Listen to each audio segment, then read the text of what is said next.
Қайырлы күн, құрметті ұстаздар. Бұл Тест-центр KZ сайтының ресми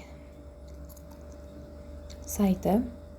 Осы жерде біз алдыңғы видеомда айтқандай педагогтерге арналған өз пәні және оқыту әдістемесі бойынша сұрақтардың қандай тақырыптарда құрастырылатыны біле аламыз осы жерден. Ол үшін міне педагогтерге дейміз және педагогтердің білімін бағалауды басамыз. Осы жерде міне үшінші тараудағы тұрған бұл біздің өз пәнімізден келетін сұрақтардың тақырыбы болса, ал мынау біріншіде методика, оқыту әдістемесіне келетін сұрақтардың тақырыбы. Енді міне үшіншіге кірдік.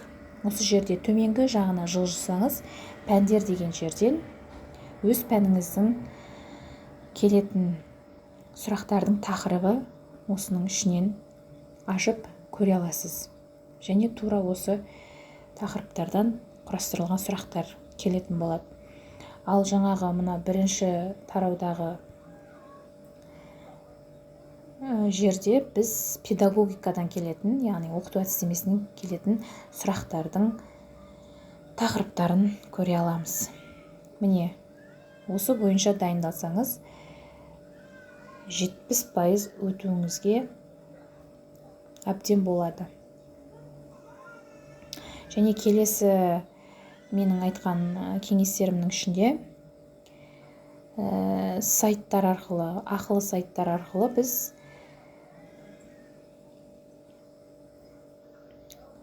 тест тапсырып, өз-өзімізді тестке үйретуге. Міне осы НКТ деген сайт бойынша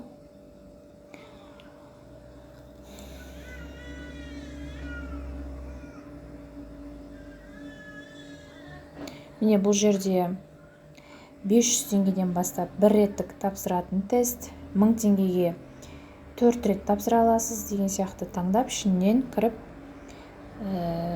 балансты толтырып,